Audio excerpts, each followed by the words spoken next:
I think that he can beat Deontay Wilder comfortably, but he can also get beat by Deontay Wilder. And I don't think necessarily. I mean, the good thing is he got 7 rounds in against a tall opponent who can punch a bit with a backhand. I think it's difficult to replicate certainly the power of Deontay Wilder. But I've always felt that AJ can outbox Deontay Wilder. But also, I prefer him to box tentatively than his old style against Deontay Wilder. I know he can beat him with that style as well, but I would like to see him box Deontay Wilder, try and break him down. If he lands the right hand on Wilder like that, the fight's over.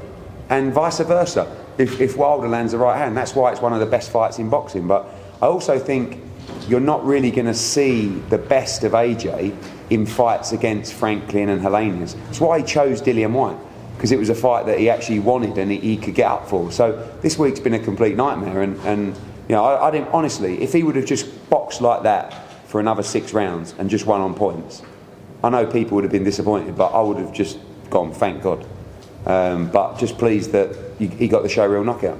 Do you think, though, if AJ is to go the distance like that with Wilder and take his time, that would be much more explosive and much more of a dangerous risk to be in the ring with someone like Wilder? Fury got put down 4 times boxing Wilder.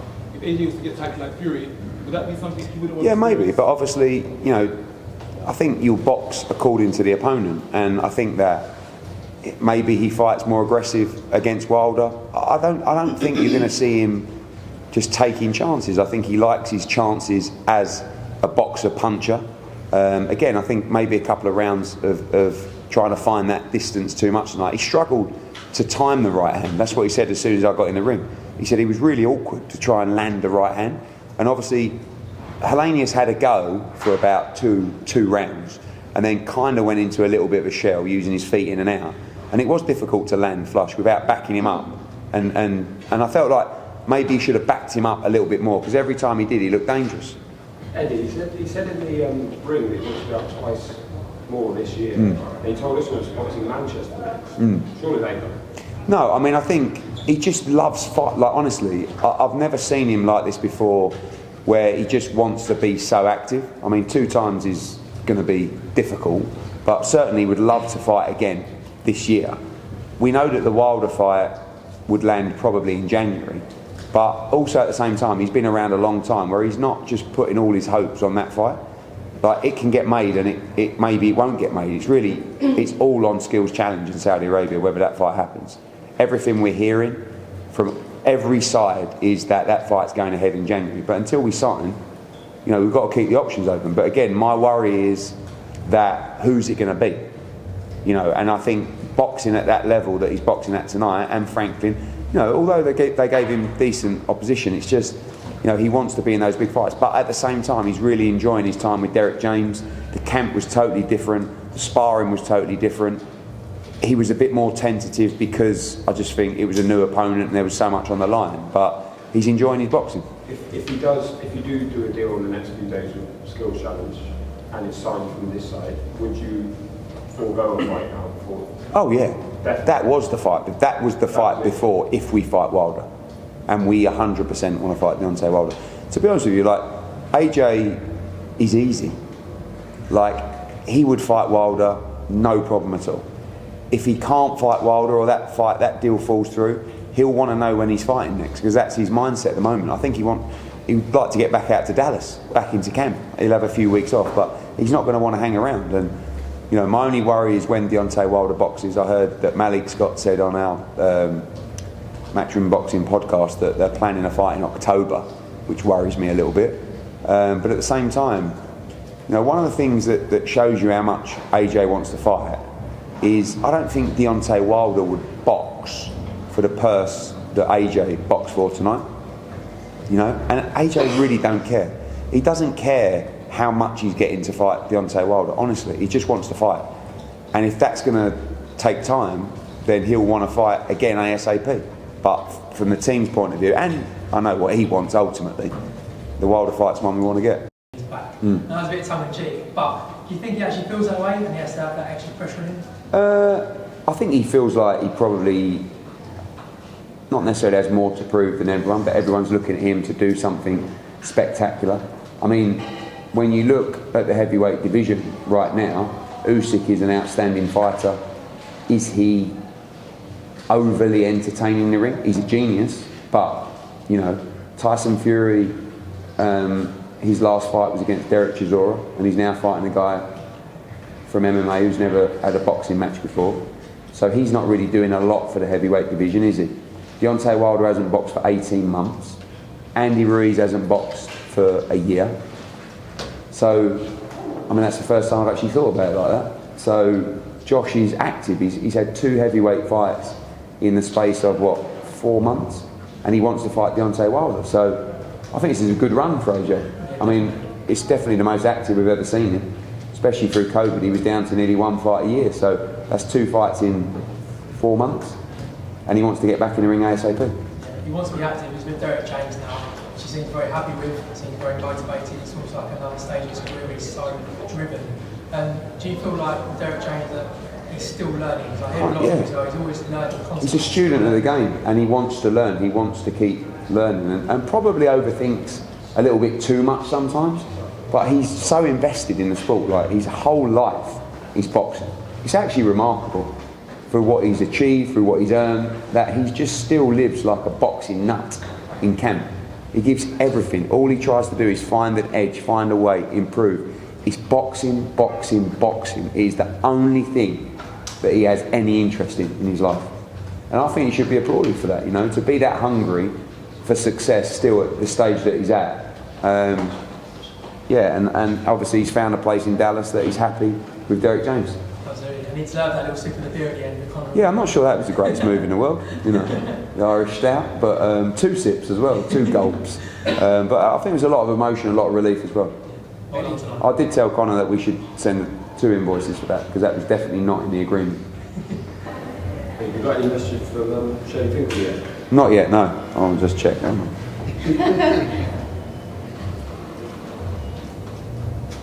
Yes.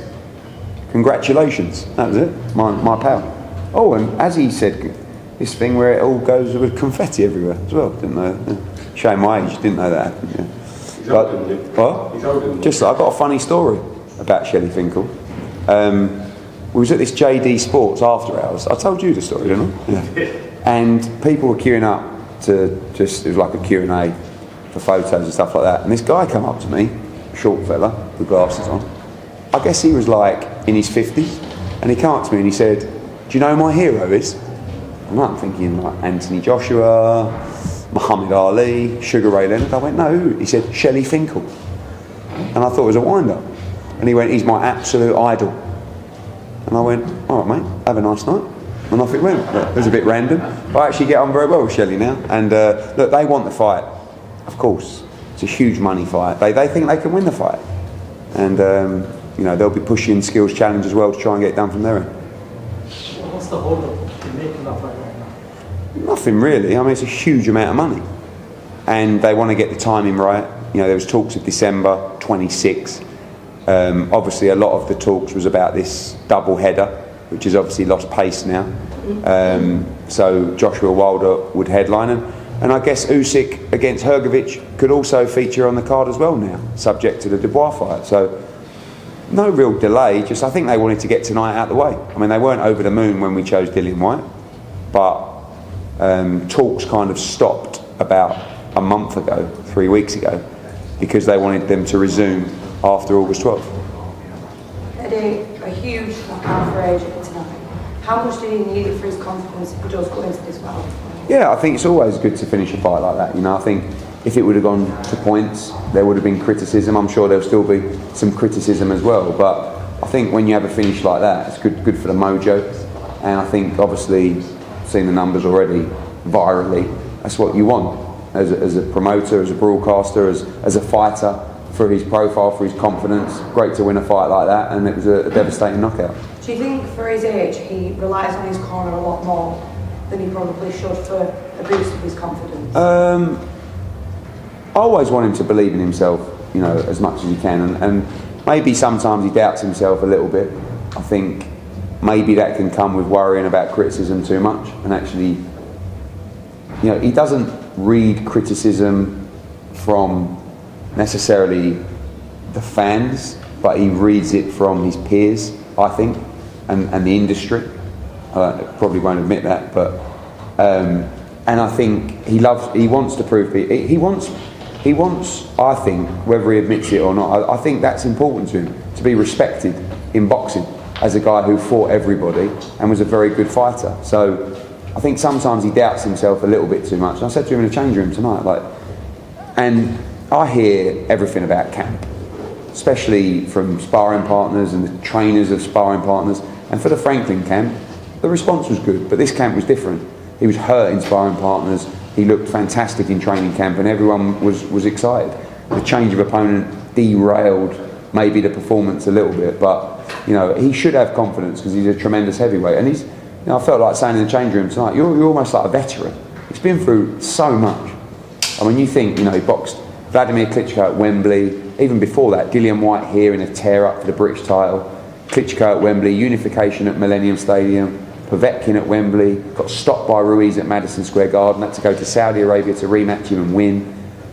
Came back, fought Usyk twice, won it in top. I mean, he's done it all, so he should believe in the experience that he's gained. And you don't think he listens to the crowd a bit too much? No, I don't think so. No, I think he's needed that voice in the corner, the one voice that he believes in, and I think he believes in Derek James now. And I think Derek said to me after the fight, I was just saying to him, just keep backing him up and look to find that right hand. And I think Josh said, just struggling to find the right hand. He said, just keep throwing it, it will come.